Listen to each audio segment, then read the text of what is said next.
Good morning, everyone. General Ahluwalia, you always embarrass me with the introduction, and I feel pretty speechless after that introduction. I don't know how to react to it. But it's again a great pleasure to welcome you back to Singapore. When I think of the past year, it was just almost a year that you were here, and time really flies in Singapore. It is truly a very busy place, but delighted to see that you are back here in Singapore for the second edition of the conference of the IOD. It goes to show also that Singapore has emerged as one of the poles of India's global engagement, as has London, Dubai, New York, in cities where you have been holding sessions of this nature. In fact, if I even were to abstract from the metrics of our relationship, and they are usually very impressive, but the traffic between India and Singapore, and particularly from India to Singapore, has been extremely high in the course of the year. We've had some 250 delegations just from the government into Singapore this year. And we really do need to get an equal number of delegations going from Singapore into India, because familiarity, frankly, and engagement is the foundation of deeper partnerships, as it is in human relationships. And I think this topic that we are talking about today, and I'll touch upon it briefly later, is also consequential for deepening of India-Singapore strategic partnership. Because two issues that are of great importance to any investor from outside in any other country is not just the governance that comes from the bureaucracy or from the political leadership. It isn't just about the ease of doing business in a country. It is also about the confidence that a foreign investor can have in their business partners in that host country.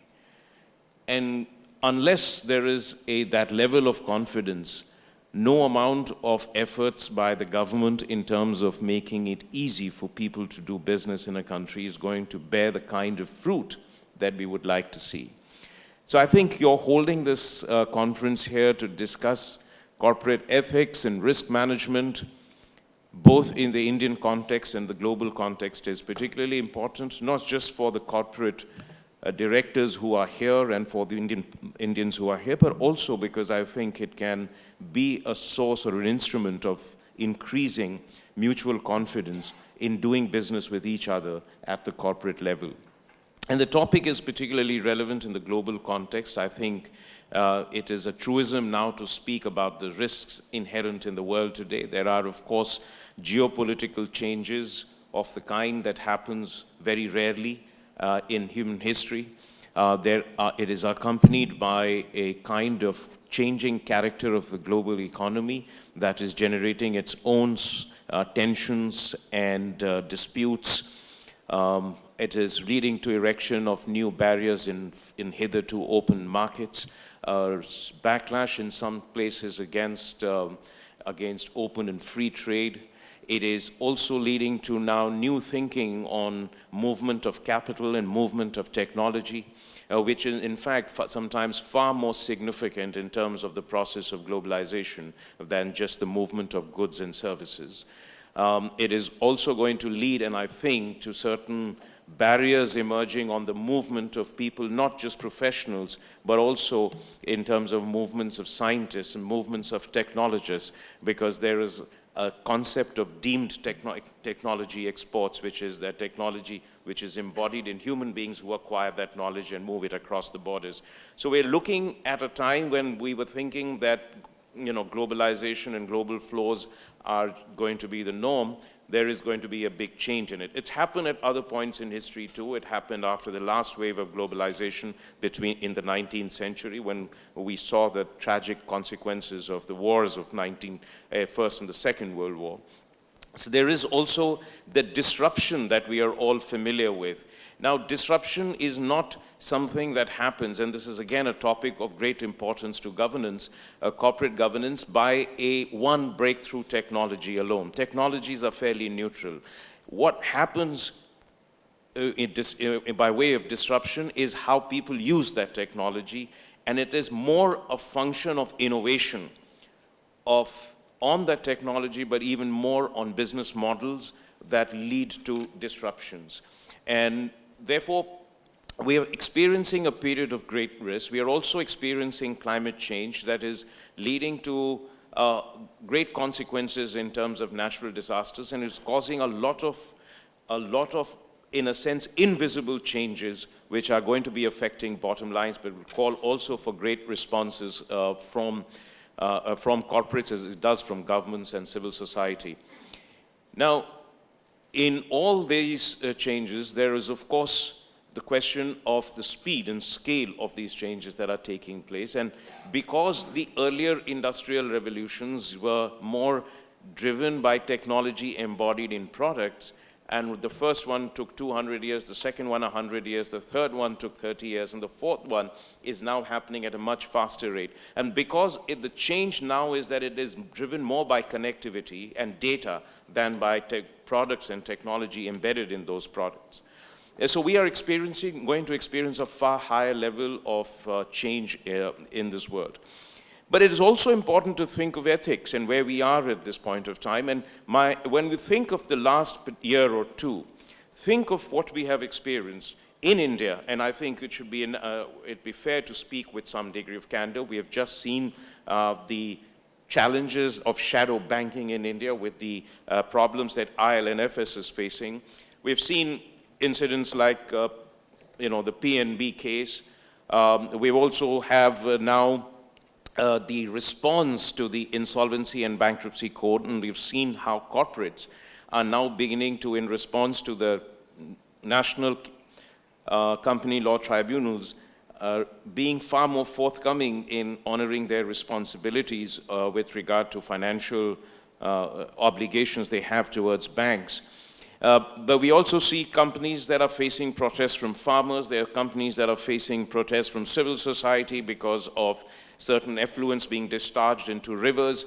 These express a wide range of both fiduciary but as well as societal concerns. But you also look at the world outside. You've had situations of Volkswagen. You've had now a case of Renault-Nissan, the corporate leadership issue. You've seen what happened to United Airlines when it dragged a passenger off the aircraft against his wishes and what it led to. But you've also seen, for example, in South Africa, two leading consulting firms mired in the most sordid political controversy, which has led to a change of government. I mean, these are your great blue chip companies. You've also seen, for example, what happens now with Facebook and Twitter and with YouTube. And the whole question now of consent with respect to your data, privacy. There are also questions relating now to deliberate data leakages, misuse of data, data theft and data being sold. Because as we now enter into a data-driven world, some of these issues are going to be of great importance. You've seen what happened with Uber, but also something that all of us have to now frontally face, and which is the issues of gender treatment in corporates, as well as we do it in other domains. And this whole Me Too movement isn't just confined to celebrities in tinsel towns. It is also an issue that bothers and that confronts and that affects every corporate organization and every government organization. And its consequences are going to be very serious. So we are facing also challenges both of risks as well as of the pressures that come with it for ethical governance. And what we are going to see is that more and more we have to think of ourselves as corporates or anyone else as social entities, as that our stakeholders are not just those who own the shares in a company and whose returns we have to maximize, but we have to maximize the social returns which are embedded in society. Our stakeholders are just about everyone. And please remember that corporates, large or small, have a very high level of responsibility in setting national standards, in national norms, just as because they exercise a high degree of influence, not just on the economy, but also in the way society evolves. Just as I always say, that no nation can become a power in the world without having global champions as far as corporates are concerned. And history has shown that every country that has risen to the top of the global ladder as a political entity or as an economic entity, as an economic power, will always be backed by a set of corporates that are also global players and global champions.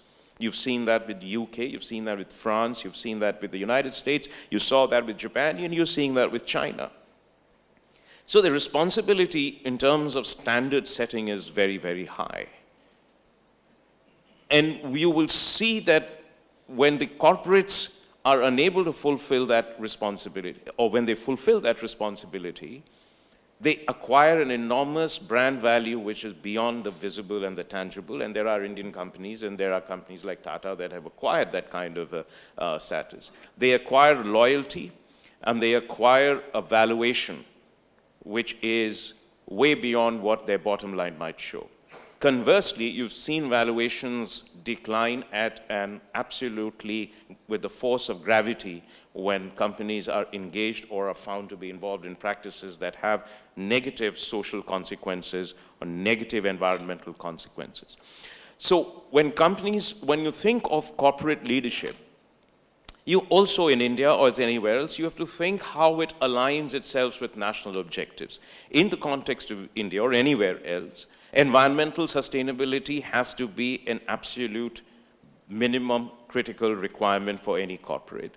For the same reason that you need to also be at the forefront of innovation. It is something that causes a great deal of frustration when you see the level of innovation or the poor level of innovation that takes place in Indian corporate sector. Again, we talk about, say, labor safety standards or ethics in terms of the kind of products that you're producing, its impact on toxicity, its impact on human health. These are factors, particularly in the era of social media, where everything goes viral, that it is going to have not just a responsibility towards your shareholders alone, but also in a much wider social context.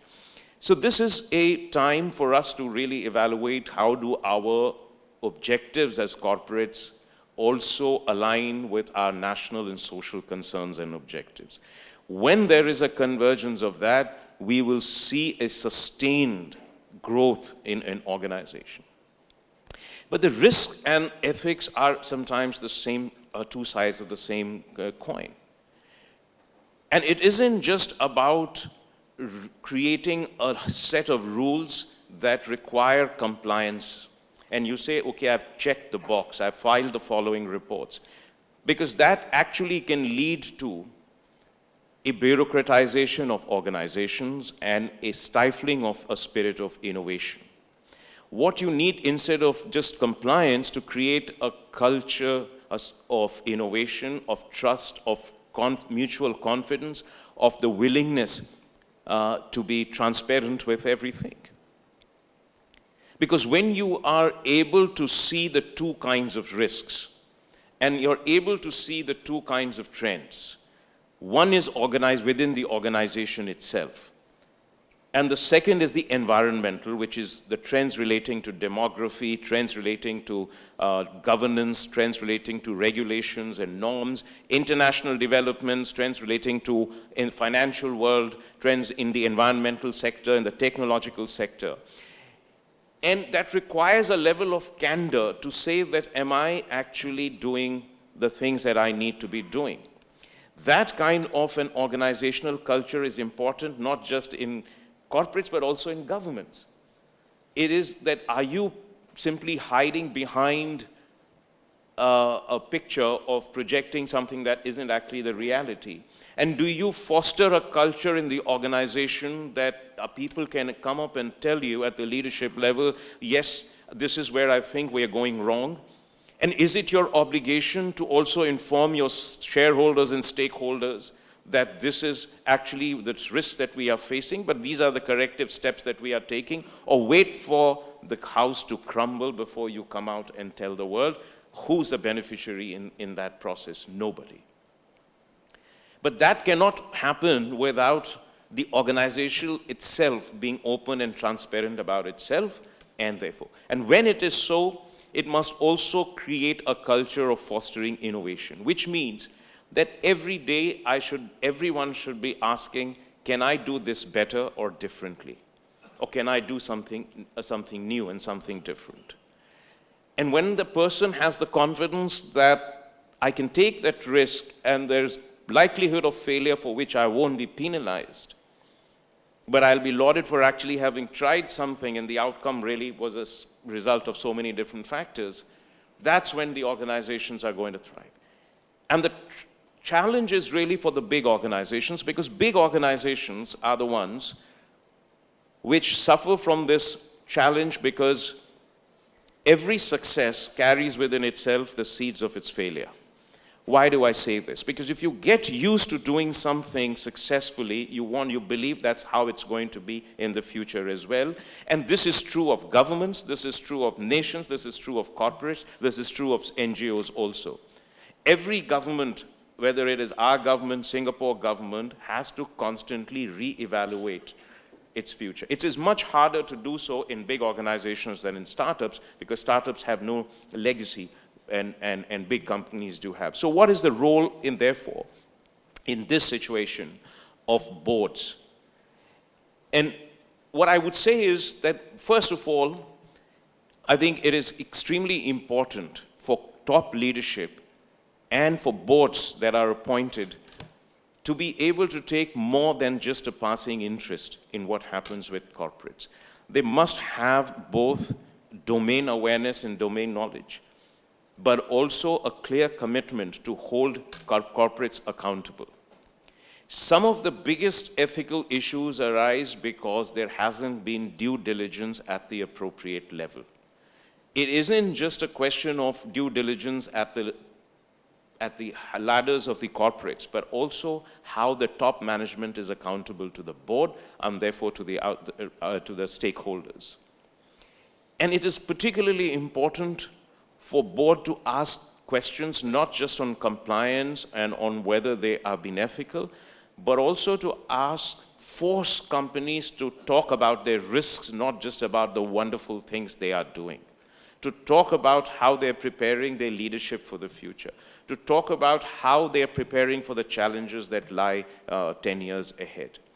But even more, to be prepared to take on the big guns, because very often the corporate leader might have such a stature and position that it is almost impossible for corporate board members to actually raise questions. And that is often, as we have seen in India and elsewhere, that stars are often the ones that fall because no one asked them the right questions or held them accountable at the right time. So this is not just great systems, it is also about attitudes and cultures.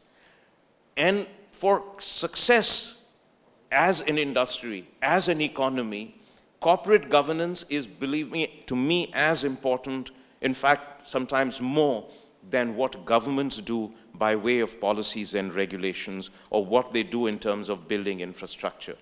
Because there are a number of things that corporates can do autonomously of what the governments do or do not do. And the biggest example is investment in R&D. Why shouldn't every Indian company aspire to a global benchmark and say that I'm going to be as good as the best in the world, that I am going to be at the forefront of research and technology, that I will capture the global market, not just be content at making high returns in a rapidly growing Indian market. And I can say the same thing for companies anywhere else. This is what leads to a process of success. So I think that when we are looking at our own government, for the first time, I really feel that the issue of corporate governance is getting the level of importance that it should. It is, for example, the biggest reform after GST in the last 4 years has been the Insolvency and Bankruptcy Code. It isn't a story that has been spoken about as much as it should have been. The reason is that it has created a market mechanism to deal with corporates that have not paid up their loans, and it isn't just a question of market conditions that led to stressed assets. There are also sometimes a feeling that you can get away with it, that you can actually find ways in which your debts can be rescheduled, that you can be restructured, and that there will be a capitalization of banks. So it isn't just about the recovery of banks' non-performing assets. It isn't just about the recovery of stressed assets or recycling of assets that are now lying, in some sense, dormant. But it is also about bringing a culture of responsibility. Responsibility that you are ultimately have to be accountable for the decisions that you are taking, and that no matter how big you are, how well you have done, what kind of a star status you might have, you will ultimately have to respond for your actions. This is going to be a big change, and this is just one example. There are so many different ways in which, as you will discuss today, the the Companies Act are being strengthened, the different provisions, the responsibility of the boards for statutorily are being further improved. But perhaps to me, the really important aspect is that the use of market mechanism in a transparent manner to make companies actually avoid profligacy, recklessness, and excesses that I have actually seen sometimes in the past. And this is going to bring about that level of change that will be far more instructive or decisive in bringing about the kind of corporate governance that is so important, not just for the development of our economy, but also to foster closer relations between India and Singapore, between the corporate India and corporate Singapore. I look forward to seeing you again in the evening and speaking again on a somewhat different subject. But let me thank you once again for inviting me. Let me thank you once again for doing this, and all the best for the conference. Thank you.